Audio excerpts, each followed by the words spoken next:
In this chapter, we are talking about equality, and in our last class, we already discussed about the story of Kantabai and his honor, this man. Okay, and the second thing is we are already discussed about the democratic government, huh? And uh, what is the benefit of democratic government? We already take a look about that. It's ensure the people's participation and the resolution of conflict and many more things. It will ensure the equality in our people of India. Okay, so we already discussed everything in our previous lecture.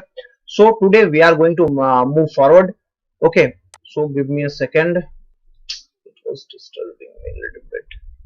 Okay. हाँ, देखिए अब यहाँ पर देखिए, है ना, यहाँ पे देखिए मैंने यहाँ तक आपसे बात कर ली थी, है ना, कि ये इसके इनके साथ चले जाते हैं और ये यहीं पे रह जाती हैं, तो जो सबकी इकोनॉमिकल स्थिति होती है वो सेम नहीं होती है ना। तो ये सारी चीजें हैं। देखिए अब ये यहाँ पर एक और केस स्टडी बताई गई है इसी की, इन्हीं के बारे में। गुड़िया, देखिए इसकी इनकी जो बेटी है उसको, उसकी क्या है, उसको फीवर बहुत ज्यादा तेज है ना, और उसको हॉस्पिटल ले जाना पड़ेगा। लेकिन सुजाता कहती है but I will have to finish the work at the साहब house first and ask for some advance, और मैं उनसे कुछ पैसे लूंगी। पहले ये जाएंगी साहब के यहाँ काम करेंगी, उसके बाद जो है फिर वहां से कुछ पैसे मांगेंगी, उसके बाद ये अपने बच्चे का इलाज कराएंगी। तो इनके साहब देखिए जो ये गाड़ी में चले गए, ये इकोनॉमिकली बहुत स्ट्रांग है ना। तो इन लोगों के बीच जो इक्वालिटी है वो कहाँ है, यही बात मैं आपसे कल कह रहा था कि जो इक्वालिटी की बात आपको मैं बता रहा था, तो वो सरकार तो इंश्योर करती है कि हर व्यक्ति इक्वल हो, लेकिन कुछ इकोनॉमिकली बेसिस पर, है ना, और सोशली बेसिस पर ये इक्वालिटी इंश्योर नहीं हो पाती है। ठीक है, here have some of this, you will feel better, and when I get back in the evening we will go to the hospital. okay, ये अपने बच्चे से कह रही, देखिए कोई काढ़ा वाढ़ा दे रही है सुजाता अपने बच्चे को, और कह रही है कि तुम इसको पी लो, उसके बाद जो है हम क्या करेंगे, जब मैं शाम को आऊंगी तो आपको डॉक्टर के पास ले चलूंगी। ठीक है, इट्स नो वंडर दैट गुडियास फॉल इल ऑफन, द बस्ती इज नेवर क्लीन। देखिए इनकी जो समस्या है, बेसिक क्या होता है बच्चों, बेसिक किसी देश में जो बेसिक थिंग होती है वो होती है हॉस्पिटैलिटी, है ना।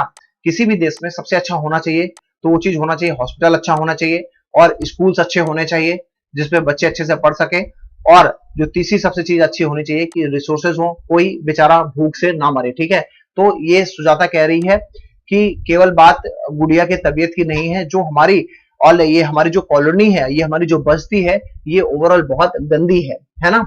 तो ये सारी बातें इस पिक्चर में बताई गई हैं। ठीक है, देखिए अब इसी पिक्चर को और आगे, ये पिक्चर बहुत इंटरेस्टिंग तरीके से आपको दिखाई गई है कि किस तरह से जो इक्वालिटी है वो केवल कुछ ही चीजों में है जो सरकार के अंडर में नहीं है, सरकार के अंडर में है, बाकी चीजों में इक्वालिटी नहीं है। देखिए अब यहाँ पर देखिए ये मालकिन है इनकी, है ना, ये ऑनर है, ये कह क्या रही है इनसे, सुजाता से, कि make sure to do the corners properly, मतलब जो किनारा है ना रूम का उसको अच्छे से साफ करो।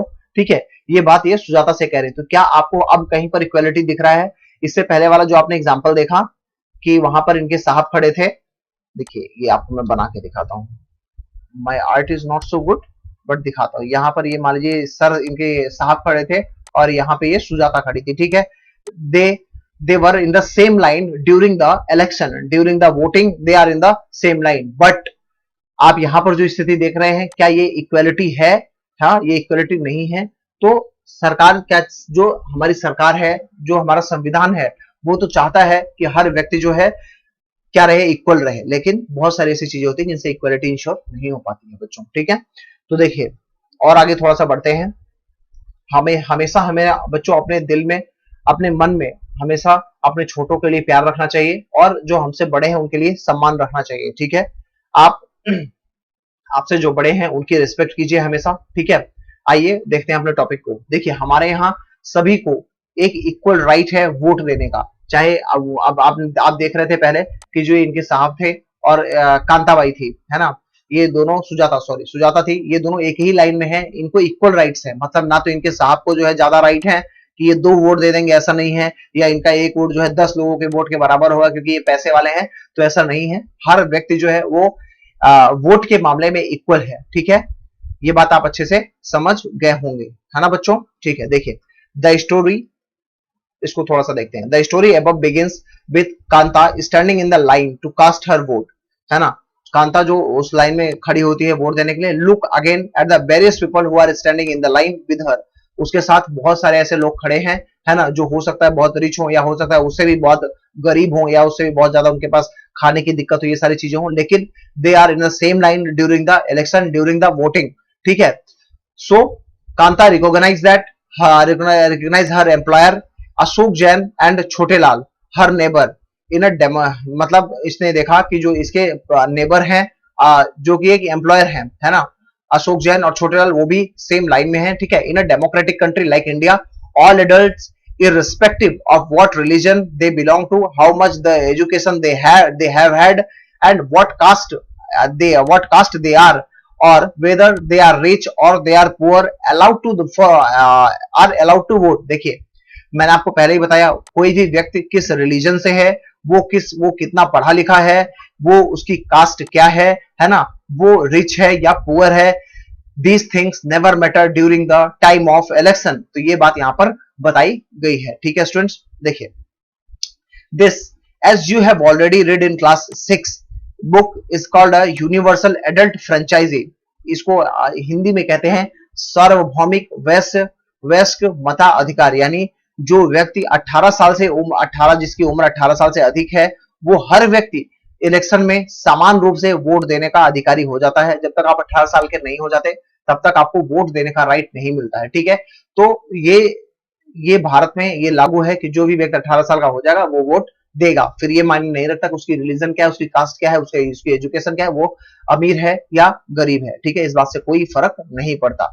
And is an essential aspect for all democracies, और यही जो है एक बहुत इंपॉर्टेंट बात है सभी डेमोक्रेसीज में, कि जहां जहां डेमोक्रेसी है हर व्यक्ति को समान वोट मिलना चाहिए। देखिए यही चीज जो है अंग्रेजों के टाइम पर नहीं थी। अंग्रेजों के टाइम पे जो सामंतवादी लोग होते थे, जो सामंती लोग होते थे, है ना, जो जमींदार होते थे, उनके एक वोट की कीमत जो है जैसे 10 वोट के बराबर मानी जाती थी, ऐसा होता था, है ना, और गरीबों को तो वोट देने ही नहीं दिया जाता था।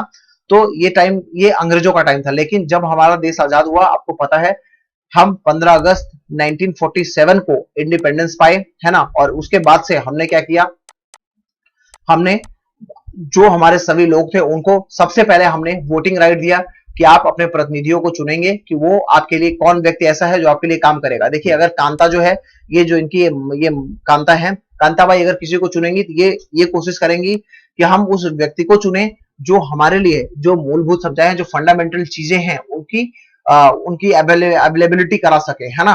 But when we talk about her साहब है, her honour, then if he will think about, then he thinks that कि वो उसको वोट देंगे जो इनके इंडस्ट्रियल चीजों को फायदा पहुंचाए या जो उनके लिए लाभ के लिए काम करे, तो ये लोग उसको वोट देंगे। ठीक है, तो ऐसे ही वोटिंग होती है हमारे यहाँ।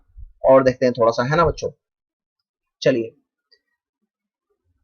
हाँ, तो ये आप समझ गए यूनिवर्सल एडल्ट फ्रेंचाइजी सबसे अच्छा है, इसको समझना जरूरी है कि यूनिवर्सल एडल्ट फ्रेंचाइजी क्या होता है। अगर कोई भी व्यक्ति जो 18 साल से अपनी 18 साल से प्लस हो चुका है या 18 साल का हुआ है, उसको जो है वोटिंग देने का अधिकार जो है यूनिवर्सल एडल्ट फ्रेंचाइजी यानी सार्वभौमिक मताधिकार कहलाता है। सार्वभौमिक मताधिकार, इसको मैं लिख देता हूं, बहुत सारे हिंदी मीडियम के बच्चे हैं इसमें, है ना। सार्वभौमिक और सार्वभौमिक, एक सेकंड बच्चों,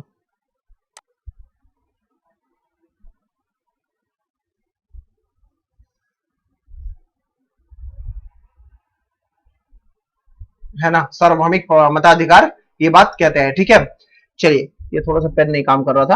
हाँ एक मिनट, ये पेन नहीं काम कर रहा, सॉरी, चलिए कोई बात नहीं, इसे समझा देता हूँ। ठीक है, तो ये बात याद रखिएगा और ये सभी डेमोक्रेसी में इंपॉर्टेंट होता है। The idea of universal adult franchise is based on the idea of equality because it states that every adult in a country irrespective of their wealth and the community she's belong to has one vote to Kanta and excited to vote and happy that she is equal to all others because of each of them has one vote। जब कांता ये देखती है कि उसके मालिक भी यहाँ पर खड़े हैं, है ना, और सबसे बड़ी बात क्या है, देखिए, तो कांता इस बात को देख के काफी खुश होती है कि हम दोनों इस मामले में तो इक्वल हैं, है ना, और दूसरी बात क्या है कि जब कोई भी व्यक्ति जो है 18 साल से उम्र हो, उसकी ज्यादा हो गई, तो फिर उसके लिए कोई भी बात मायने नहीं रखती कि उसका स्वास्थ्य कैसा है, वो कहां से बिलोंग करता है, क्या कैसे करता है, इन सभी बातों का कोई फर्क नहीं पड़ता है, ठीक है।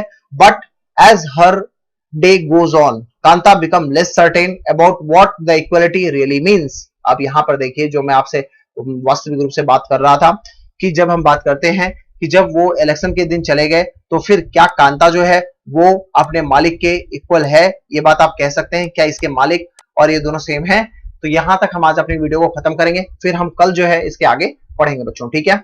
चलिए मिलते हैं कल के वीडियो में। आई होप आप सभी को बहुत अच्छे से इसको समझ जाएंगे, है ना। और अगर कोई भी दिक्कत होगी देन आप मुझसे तुरंत, आप मैं ये वीडियो खत्म होने के बाद आप मुझसे पूछें, ठीक है। Thank you class, thank you so much.